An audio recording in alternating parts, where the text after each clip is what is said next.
Hello नमस्कार, welcome to inculcate learning. Educational technology की unit हमने शुरू कर रखी है। क्लास में हमने बेसिक्स के बारे में बात की थी कि होती क्या है एजुकेशनल टेक्नोलॉजी। आई होप आपको समझ आई होगी। आज हम 27th क्लास है हमारी और हम टीचिंग से रिलेटेड इनोवेशंस जो इसमें हैं उसमें इन्होंने स्पेशली मेंशन किया हुआ है प्रोग्राम्ड इंस्ट्रक्शंस की बात बताओ, लीनियर और ब्रांचिंग स्पेसिफिकली, मैथमेटिक्स इन्होंने नहीं दिया है बट हम फिर भी उसको कवर करेंगे, इट्स इंपॉर्टेंट। ओके, देन है इसमें राइटिंग फ्रेम्स क्या होते हैं उसको इन्होंने स्पेसिफिकली मेंशन किया है। ऑल्दो इसमें 3 स्टेप्स होते हैं, हम तीनों डिस्कस करेंगे। Micro teaching, team teaching, simulated teaching क्या होता है और कंप्यूटर असिस्टेड इंस्ट्रक्शंस जो हैं वो फॉर्मल या नॉन फॉर्मल लेवल पे कैसे इस्तेमाल की जा सकती है। Okay, this is presented by me Raveena. Videos informative लगे तो इनकलकेट लर्निंग को लाइक शेयर सब्सक्राइब आप कर सकते हैं, it's absolutely free. So free में इतना तो बनता है कि आप आराम से प्यार से पढ़ लो सारी चीजें ताकि आपका एग्जाम क्लियर हो सके, और लाइक शेयर और सब्सक्राइब कर दो। ओके, ताकि दूसरों का भी भला हो जाए। देखो, प्रोग्राम्ड इंस्ट्रक्शन जो है यहाँ पे टीचर की फिजिकल प्रेजेंस जो है वो ज्यादा जरूरी नहीं होती इस स्ट्रेटेजी में। ओके, प्रोग्राम्ड इंस्ट्रक्शन एक ऐसा मेथड है जिसमें इंडिविजुअलाइज्ड इंस्ट्रक्शंस जो है वो प्रोवाइड की जा रही है। स्टूडेंट एक्टिव है, अपनी पेस पे काम कर रहा है और इमीडिएट नॉलेज जो है उसको रिजल्ट के रूप में मिल जाएगा। ओके, सो प्रोग्रामिंग को यूजुअली आप जहां भी इंडिविजुअलाइज्ड इंस्ट्रक्शन दिखे वहां प्रोग्राम्ड इंस्ट्रक्शन या प्रोग्राम्ड लर्निंग को कनेक्ट करके देखिएगा। Okay, so programming refers to the arrangement of stimulus material in order to the presentation that would maximize the rate of learning। तो आपको वो स्टिमुलस मटेरियल इस तरीके से इस ऑर्डर में प्रेजेंट करना है कि लर्निंग मैक्सिमाइज हो सके, जो बिहेवियर मॉडिफिकेशन है ऑप्टिमम लेवल पे वो सामने आ सके। ओके, सो प्रोग्रामिंग हो गई कि फिक्स्ड तरीके से ऑर्डर्ड वे में आपको स्टिमुलस प्रेजेंट करना है। सो ये अजम्पशंस हैं, ये मानते हैं कि बच्चा जो है वो तभी सीख पाएगा जब वो खुद एक्टिव होगा। अगर वो खुद मोटिवेटेड है अपने रिस्पॉन्सेज से तो वो बेटर सीख पाएगा। अगर सब्जेक्ट मैटर उसके सामने छोटे छोटे स्टेप्स में यूनिट वाइज प्रेजेंट किया गया तो वो बेटर समझ पाएगा। जैसे आप लोग जब सिलेबस देखा था तो आप लोगों को ये था 10 यूनिट कब पूरी होंगी मैम, कब होंगी, कैसे होंगे एनोल। धीरे धीरे करके जो बच्चा जब भी क्लास अपलोड होती है तब की तब देख लेता है, नोट्स बना लेता है, उसको अब चीजें थोड़ी सी होती हुई नजर आएंगी क्योंकि आपने छोटे छोटे स्टेप्स में चीजें की हैं कि अच्छा आज मैंने एक क्लास डाली, एक 2 दिन बाद डाल दिया, उसी दिन डाल, कैसे भी करके। तो वो छोटे छोटे स्टेप्स में आपको सब्जेक्ट मैटर प्रेजेंट किया गया है। ओके, जब चीजें सीक्वेंस में है तब बेटर सीख पाते हैं। अगर मैं एक क्लास एजुकेशनल टेक्नोलॉजी की डाल दूं, एक एनईपी की डाल दूं, फिर एक स्टैट की डाल दूं तो आप बेटर नहीं सीख पाओगे। रादर देन अगर क्लास डाल रही हूं तो मैं पूरी यूनिट की एक एक करके सारी क्लासेस अपलोड कर दूं तो वो यूनिट ओवरऑल आपको समझ आ जाएगी। So sequence is very important. Learning को जो है इफेक्टिव बनाया जा सकता है if prerequisite on the part of learner are specified. अगर आप चीजों को स्पेसिफिक रखोगे तो ये अजम्पशंस हैं। ओके, ये प्रिंसिपल्स हैं जो कि कई बार पूछे जाते हैं कि इनमें से कौन सा प्रिंसिपल है प्रोग्राम्ड इंस्ट्रक्शन का, कौन सा नहीं है, इस तरीके से। ओके, तो स्मॉल स्टेप्स में इंफॉर्मेशन को प्रेजेंट करेंगे। एक्टिव रिस्पॉन्डिंग ये चाह रहे हैं, एक्टिवली पार्टिसिपेट करेगा बच्चा। इमीडिएट फीडबैक जो है उसको यहाँ पे मिल जाएगा। खुद के हिसाब से, अपनी पेस के हिसाब से वो काम कर सकता है और अपने हिसाब से ही वो एरर को भी कंट्रोल कर सकता है। सो ये 5 स्टेप्स जो है आपको देखने को मिलेंगे। So principle of small step, जिसमें कंटेंट को जो है वो छोटे छोटे पार्ट्स में आपके सामने प्रेजेंट किया जा रहा है। जब आपने उस कंटेंट को छोटे छोटे पार्ट्स में डिवाइड कर दिया, स्मॉल स्टेप्स में डिवाइड कर दिया, तो वो हर एक स्टेप को हम क्या बोल रहे हैं, फ्रेम बोल रहे हैं। ठीक है, तो बहुत सारे फ्रेम्स जो है वो आपको नजर आएंगे और वहां पे आप ऑर्डर्ड वे में, सीक्वेंस वे में उन फ्रेम्स को एक के बाद एक रखते जाओगे, तब जाके वो चीजें हो जाएंगी। ओके, एक्टिव रिस्पॉन्डिंग, ऑब्वियसली बच्चे को एक्टिवली रिस्पॉन्स देना पड़ेगा तभी आप अगले फ्रेम में जाओगे। पहला फ्रेम आपके सामने आया, आप बेटर तरीके से रिस्पॉन्स दोगे, उसके हिसाब से ही तो नेक्स्ट फ्रेम पे चीजें मूव होंगी। तो आपको एक्टिवली जो है यहाँ पार्टिसिपेट करना पड़ेगा, रिस्पॉन्स देना पड़ेगा। जैसे ही आपने रिस्पॉन्स दिया वैसे ही आपको फीडबैक मिल जाएगा कि वो चीज आपने सही की है, गलत की है, क्या चीज होनी चाहिए थी, उस तरीके से। सो इसको हम controlling the behaviour of student भी बोलते हैं, क्योंकि आपने क्या किया, अब जैसे ही बच्चे ने कोई चीज रिस्पॉन्स दिया वैसे ही आपने जो है उसके बिहेवियर को बता दिया, तो बच्चे का बिहेवियर कंट्रोल हो जाएगा कि वो वही चीज करे या दूसरी करे। उसने अगर गलत की है तो वो दूसरे तरीके पे चला जाएगा। जैसे सेम जो चूहे के साथ हुआ था, स्किनर। सो प्रोग्राम्ड इंस्ट्रक्शन के जन्मदाता जो है वो स्किनर को माना जाता है, बीएफ स्किनर। ये बात आप याद रखिएगा। ओके, ये तो बताने की जरूरत होनी ही नहीं चाहिए, बीएफ स्किनर। देन है fourth G, principle of self pacing, अपनी पेस पे कर रहा है, अपनी नीड अपनी कैपेबिलिटीज के हिसाब से वो काम कर रहा है यहाँ पे। Okay, then principle of error control, so obviously it is closely linked to the issue of error control, क्योंकि लर्निंग जो है वो सीक्वेंस में हो रही है, छोटे छोटे पार्ट्स में ब्रेक कर रखी है, साथ ही साथ आपको क्या हो रहा है, फीडबैक मिल रहा है, तो आप ऑब्वियसली वहां से ये होगा कि एरर को मिनिमाइज करो, इन्फोर्समेंट जो है उस तरीके से आप आगे बढ़ पाओ। ठीक है, फॉर्मेटिव इवेल्युएशन होगा ताकि वो रिड्यूस कर सके, मिनिमम एरर्स कर पाए हम। ओके, देन है कैरेक्टरिस्टिक्स क्या होंगी, तो ऑब्वियसली ये एक एजुकेशनल टेक्नोलॉजी का पार्ट है, जहां पे आप मशीन्स, कंप्यूटर्स, इन चीजों की हेल्प ले रहे हो, क्योंकि आपने प्री प्रोग्राम कर दी है चीजें, तो एक प्रोग्राम डेवलप किया है, तभी तो वो फ्रेम्स में चीजें आ रही हैं, और उस हिसाब से कई बार आप ऐप खोलते हो तो उस ऐप में आपको कॉन्टिन्यूटी में एक के बाद चीजें नजर आती है ना, अलग अलग, तो वो फ्रेम्स में आती हैं चीजें। नई स्ट्रेटेजी है टीचिंग लर्निंग के बिहेवियर में देखें या टीचिंग लर्निंग के प्रोसेस में देखें तो इफेक्टिव टीचर्स की अनअवेलेबिलिटी को ये ओवरकम कर रही है, क्योंकि यहाँ पे आप बिना टीचर की हेल्प के भी काम कर पा रहे हो। ओके, टेक्निक है for the solution of educational as well as teaching problems, obviously ये एक अच्छी कैरेक्टरिस्टिक है। टेक्निक है for modification of learner behaviour, क्योंकि सेम जो स्किनर ने चूहे के साथ किया था वो हम अब बच्चे के साथ कर रहे हैं, सो वो बिहेवियर यहाँ मॉडिफाइड रहेगा, मॉडिफिकेशन आपको देखने को मिलेगा। ऑब्वियस सी बात है, it can not replace the teacher from the field of teaching all together, but कहीं ना कहीं इफेक्टिव चीजें जो है वो प्रोग्राम्ड मटीरियल के हिसाब से यहाँ पे हो सकती हैं। इफेक्टिव टीचर होगा वही बेटर तरीके से प्रेजेंट कर पाएगा। It requires more creativity and imaginative efforts, अगर आप स्कूल लेवल पे इसकी बात करोगे, सो लर्नर तो है अपने हिसाब से सीख रहा है, वो चीज अच्छी है, लेकिन ज्यादा क्रिएटिव जो है यहाँ पे होना पड़ेगा, कि अगर उस हिसाब का इंस्ट्रक्शनल मटेरियल है तो ही बच्चा क्रिएटिव हो पाएगा। ओके, तो ये हमने बता दिया था कि स्मॉल स्मॉल स्टेप्स में, पीसीज में हमने इंफॉर्मेशन को ब्रेक डाउन कर दिया है, जिसको हम फ्रेम बोल रहे हैं, और फ्रेम वाइज अब एक एक करके आपके सामने चीजें आती रहेंगी। ओके, ये स्टेप्स हैं कैसे जो है एक प्रोग्राम इंस्ट्रक्शन जो है वो आपके सामने आएगी।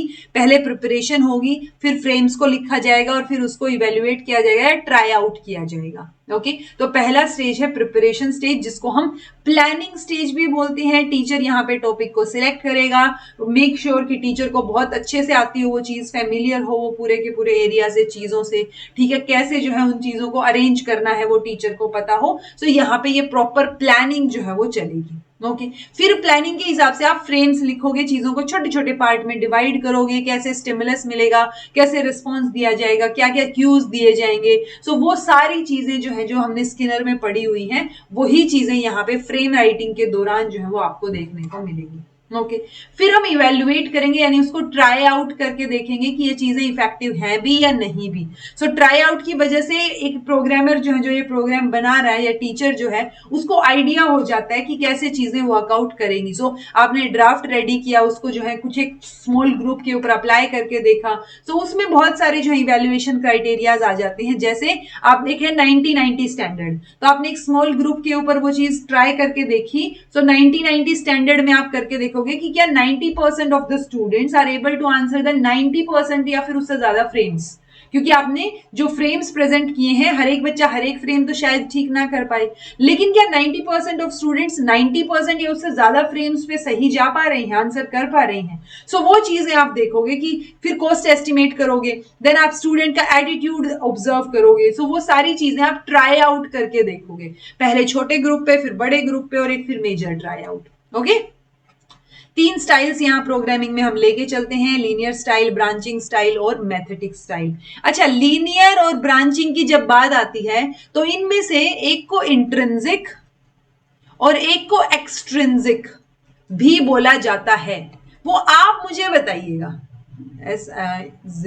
ठीक है, सो किसको एक्सट्रिंसिक प्रोग्रामिंग बोला जाता है, किसको लीनियर को, या इसको ब्रांचिंग को, या किसको इंट्रिंसिक बोला जाता है, ये आप मुझे बताएंगे। मुझे एकदम से याद आया, मैंने शायद ऐड नहीं किया, तो आप मुझे बताना, इस चीज को ऐड करना। ओके, एंड देन होगा मैथेटिक्स। लीनियर में क्या होगा, लीनियर नाम से ही पता चल रहा है, एक के बाद दूसरा, दूसरे के बाद तीसरा, तो स्मॉल फ्रेम्स जो हैं वो इस तरीके से कॉन्टिन्यूटी में फ्रेम्स आएंगे। ओके जब कॉन्टिन्यूटी में फ्रेम्स नहीं आए और आप क्या हो कि ऑब्वियसली आप दो चीजें कर सकते हो, अगर आपने कोई फ्रेम पे आंसर करना है या तो सही आंसर हो सकता है या गलत आंसर हो सकता है। तो सही आंसर पे आपको जो है नेक्स्ट फ्रेम मिल जाएगा और गलत आंसर पे आपको क्या मिल जाएगा, कोई उसकी एक्सप्लेनेशन और वो चीजें देखने को मिल जाएंगी। सो ये ब्रांचिंग रहेगा। लीनियर में जाना जाता है स्किनर को, ब्रांचिंग में जाना जाता है नॉर्मन क्राउडर को। ये बात याद रखनी है, इसको क्राउडेरियन स्टाइल ऑफ जो है प्रोग्रामिंग भी बोला जाता है। ठीक है, सो इसके अंदर हम क्या कर रहे हैं, प्रोग्रामिंग में बच्चे में ने जो है वो यूनिट को पढ़ा, मल्टीपल चॉइस क्वेश्चन देखा उसने, अगर वो सही आंसर करता है तो नेक्स्ट क्वेश्चन पे मूव हो गया, अगर वो गलत आंसर दे रहा है तो वो जो है उसको एक स्पेसिफिक प्रेजेंटेड मटेरियल मिलेगा, उसकी एरर को स्पेसिफाई किया जाएगा, क्या चीज वो ठीक कर सकता है वो बताई जाएगी। ओके तीसरा है जी मैथेटिक्स। मैथेटिक्स थॉमस गिलबर्ट का नाम याद रखो। मैथेटिक्स का मतलब ग्रीक वर्ड मैथिन का मतलब सीखना, टू लर्न। तो इसमें एक स्टेप वाइज प्रोसेस चलता है, इसमें हम डेमोन्स्ट्रेट करते हैं यानी हम चीजों को करके दिखाते हैं, फिर हम क्यू देते हैं, प्रॉम्प्ट करते हैं, बच्चे को उकसाते हैं वो चीज करने के लिए, और फिर हम कंप्लीटली रिलीज कर देते हैं कि अब वो खुद करके देखे।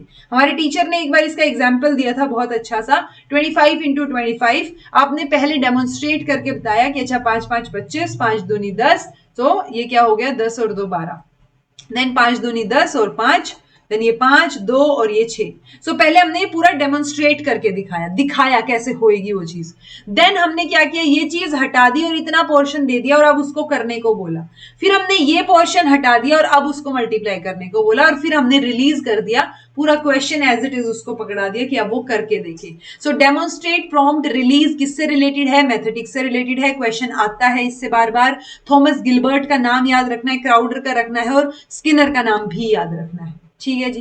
देन है micro teaching, very easy concept. हम टीचिंग को मिनिएचर फॉर्म में लेके आ रहे हैं, स्केल डाउन कर दे रहे हैं टीचिंग स्किल्स डेवलप करने के लिए। ठीक है, DW वाइट एलन, तो इनका नाम क्या है, स्केल डाउन टीचिंग इन्होंने माइक्रो टीचिंग को बोला, क्योंकि हमने साइज और टाइम एक क्लास का दोनों के दोनों कम कर दिए। तो ड्वाइट डब्ल्यू एलन, एलन और रॉबर्ट बुश दोनों को जाना जाता है इस फील्ड में, बट एलन का तो फॉर श्योर नाम याद रखो। Okay micro teaching small level पे टीचिंग है, एक टीचर होगा, स्टूडेंट टीचर बेसिकली, जो पढ़ाएगा, जो प्यूपिल टीचर, जैसे बीएड में आप एडमिशन लेते हो तो आप प्यूपिल टीचर हो जाते हो। ओके क्लास में इंस्ट्रक्टर होगा, जो टीचर एजुकेटर भी आप जिसको बोल सकते हो, और स्मॉल ग्रुप्स ऑफ पीयर होगा, आपके साथ वाले ही बच्चे होंगे। तो इसमें कोई एक्चुअल बच्चे नहीं बैठे हैं, स्टूडेंट्स नहीं बैठे हैं, आपको कुछ एक सेशंस पढ़ा के देखने हैं, टीचर जो बैठा है वहां पे, क्लास इंस्ट्रक्टर या टीचर एजुकेटर, वो आपको गलतियां बताएगा और उस हिसाब से आप उसको चीजों को ठीक करोगे।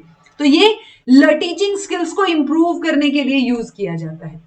ये इसकी पूरी की पूरी साइकिल है। आपको एक टॉपिक दिया, आप प्लान करके आए घर से, प्लानिंग के लिए आपके पास एम्पल अमाउंट ऑफ टाइम है, कोई टाइमिंग फिक्स नहीं है। फिर आपको पढ़ाने के लिए 6 मिनट दिए जाएंगे, 6 मिनट टीचर आपको फीडबैक देगा कि क्या क्या गलतियां हैं, क्या चीजें ठीक करनी है, कैसे ठीक करनी है। फिर आप वहीं बैठे बैठे रीप्लान करोगे और वापस से आपको रीप्लानिंग के लिए 12 मिनट मिल रहे हैं, और फिर आप जो है रीटीच करोगे। ओके सो वापस से पढ़ा के देखोगे, वापस से फीडबैक मिलेगा। ये साइकिल जो है वो चलती रहेगी जब तक आप जो है वो चीजों को सही नहीं कर देते, आपकी वो स्किल डेवलप नहीं हो जाती।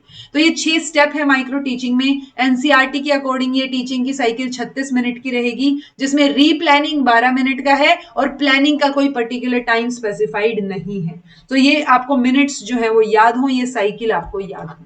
ठीक है जी।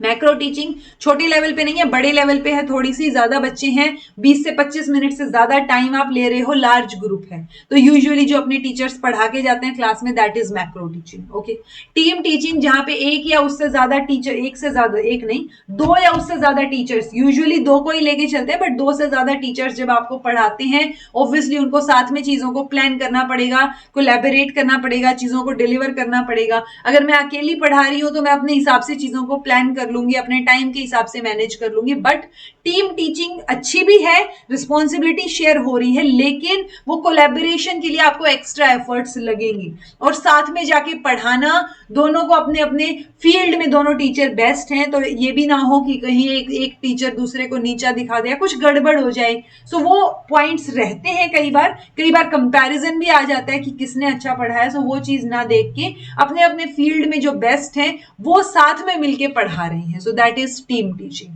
साइमुलेटेड टीचिंग, जैसे हमने माइक्रो टीचिंग की बात की वैसे ही जैसे अभी ऑनलाइन, क्योंकि मुझे सबसे ज्यादा इसलिए याद है साइमुलेटेड, जब हम एमएड में थे तो हमारी साइमुलेटेड टीचिंग हुई थी, क्योंकि कोविड था, सिचुएशंस ऐसी थी नहीं कि हम जो है जाके ट्रेन करें बच्चों को, सो ये साइमुलेटेड फॉर्म में हुई थी, यानी आर्टिफिशियल और कंट्रोल्ड एनवायरमेंट। सो आप रेप्लिकेट कर रहे हो रियल लाइफ सिनेरियो को। रियल लाइफ सिनेरियो क्या होता है पढ़ाने का, आप जाओगे पढ़ाओगे, बच्चे आपके सामने बैठे होंगे। यहाँ पे अब ऑनलाइन लेवल पे हमने क्या किया, हमारे साथ वाले ही लोग जो है वो ऑनलाइन जुड़े हुए हैं, टीचर जुड़ा हुआ है, हम पढ़ा के दिखा रहे हैं और उनसे उनको एज अ स्टूडेंट ट्रीट कर रहे हैं। सो वो रियल लाइफ सिनेरियो को रेप्लिकेट करने की कोशिश है, अलाउ कर रहे हो लर्नर्स को to practise the skill, gain the experience, वो भी एक सेफ और लो रिस्क सेटिंग में। सो वर्चुअल लेवल पे है, ऑब्वियसली एक गैप तो ब्रिज करेगा थ्योरेटिकल और प्रैक्टिकल का। जब आप ऑफलाइन जाके पढ़ाते हो तो एक अलग एक्सपीरियंस होता है, बट ये भी एक टाइप ऑफ टीचिंग है। जब सिचुएशंस ठीक ना हो तो आर्टिफिशियल और कंट्रोल्ड एनवायरनमेंट में आप चीजों को पढ़ाने की कोशिश कर रहे हो। तो साइमुलेटेड टीचिंग क्या हो गया, वर्चुअल कंट्रोल्ड एनवायरनमेंट का आप यूज कर रहे हो ताकि टीचिंग मेथड्स को, क्लासरूम मैनेजमेंट को प्रैक्टिस किया जा सके। आप रियल स्टूडेंट्स के साथ इंटरेक्ट किए बिना ये काम कर रहे हो। ओके तो इसको कोर जो एम है साइमुलेटेड का, वो क्लासरूम एक्सपीरियंस को रेप्लिकेट करना है कि आप क्लोजली रेप्लिकेट कर पाओ, क्योंकि जैसे बाकी बच्चे क्वेश्चन पूछते हैं यहां भी पूछे जाएंगे, टाइम मैनेजमेंट भी होगा कि इतनी देर में पढ़ाना है, लेसन को कैसे डिलीवर करना है, सब चीजें होंगी, बस बच्चे रियल नहीं होंगे और वर्चुअल लेवल पे ये चीज हो रही होगी। ओके देन है जी कंप्यूटर असिस्टेड इंस्ट्रक्शंस। ये कंप्यूटर से रिलेटेड कुछ एक टर्म्स हैं जिनकी फुल फॉर्म आपको पता होनी चाहिए। काल काफी फेमस है, ये पूछा जा सकता है, computer assisted language learning. Okay चलिए, तो कंप्यूटर असिस्टेड इंस्ट्रक्शन की जब आप बात करते हैं तो ऑब्वियसली रैपिडली ये चीजें बढ़ रही है, टेक्नोलॉजी का यूज बढ़ रहा है, इसको कंप्यूटर एडेड इंस्ट्रक्शन भी बोला जाता है। तो यानी कंप्यूटर की असिस्टेंस लेके, हेल्प लेके हम इंस्ट्रक्शंस प्रोवाइड कर रहे हैं। फॉर्मल नॉन फॉर्मल दोनों लेवल पे ही इसको यूज किया जाता है कंप्यूटर एडेड इंस्ट्रक्शंस को। देन फॉर्मल लेवल पे आप देखोगे तो करिकुलम में इंटीग्रेट कर रहे हैं हम, तो सीएआई जो है वो integrated into formal educational system. Personalise learning में हम हेल्प ले रहे हैं, इसकी एक्सेसिबिलिटी में हम हेल्प ले रहे हैं। एग्जाम्पल्स अगर आप देखोगे तो वही कि आप मैथ्स में, साइंस में एक्सपेरिमेंट दिखाने में, कुछ चीजें करने में, डिजिटल लिटरेसी में, कोडिंग में, वहां पे इसकी हेल्प ले सकते हो। तो फॉर्मल सिस्टम में भी इंक्लूडेड है ये। ओके स्मार्ट क्लासेस भी होती हैं आजकल स्कूल्स में। नॉन फॉर्मल में भी रहेगा, क्योंकि नॉन फॉर्मल में अडल्ट लर्निंग, लिटरेसी, वहां पे हम इसकी हेल्प ले रहे हैं। वोकेशनल ट्रेनिंग के लिए हम कंप्यूटर एडेड इंस्ट्रक्शंस की हेल्प ले रहे हैं। देन आप एक्सेसिबिलिटी है सबको नॉन फॉर्मल लेवल पे कि आप कभी भी रिमोट एरियाज में भी बैठे हो तो भी पढ़ सकते हो। तो स्पेसिफिकली जॉब रिलेटेड स्किल चाहिए हो, सॉफ्टवेयर एप्लीकेशन, कंप्यूटर के बेसिक्स, कोई भी चीज आपको सीखनी है तो कंप्यूटर एडेड इंस्ट्रक्शंस आपको यहाँ मिल जाएंगी। ओके बेनिफिट क्या है, ऑब्वियसली एंगेजमेंट कर रहा है सारे एजेस की, तो एज कोई लिमिट नहीं है, एनहेंस द एंगेजमेंट, इंप्रूव कर रहा है लर्निंग आउटकम्स को, कोस्ट इफेक्टिव है, एक्सेसिबिलिटी को इंक्रीज कर रहा है। ठीक है, बहुत सारे इंस्ट्रक्शनल मोड्स आपको देखने को मिल जाएंगे, किस तरीके के इंस्ट्रक्शंस आप प्रोवाइड करना चाह रहे हो। जैसे ट्यूटोरियल मोड, जिसके अंदर आपको स्मॉल स्मॉल यूनिट्स में चीजें प्रेजेंट की जाएंगी, फिर फॉलोड बाय क्वेश्चंस, वो क्वेश्चंस आपको सोल्व करके देखने हैं। सो एक ट्यूटर फॉर्म में है, सो ये ट्यूटोरियल फॉर्म हो गई जहां पे एक प्रोग्राम ऑलरेडी बना दिया जाएगा, सो ट्यूटोरियल मोड हो गया। ड्रिल ऑफ प्रैक्टिस, कि इसके अंदर आप किसी पर्टिकुलर टॉपिक पे लर्नर को मास्टरी हासिल करवाना चाह रहे हो, सो इसके अंदर क्या होगा, एक सीरीज ऑफ एग्जांपल्स आपको देखने को मिलेंगे उसी एक टॉपिक से related. Okay then discovery mode, inductive approach यहाँ पे फॉलो होगा, प्रॉब्लम प्रेजेंट की जाएगी, ट्रायल एंड एरर के थ्रू बच्चा जो है यहाँ प्रॉब्लम को सोल्व करने की कोशिश करेगा।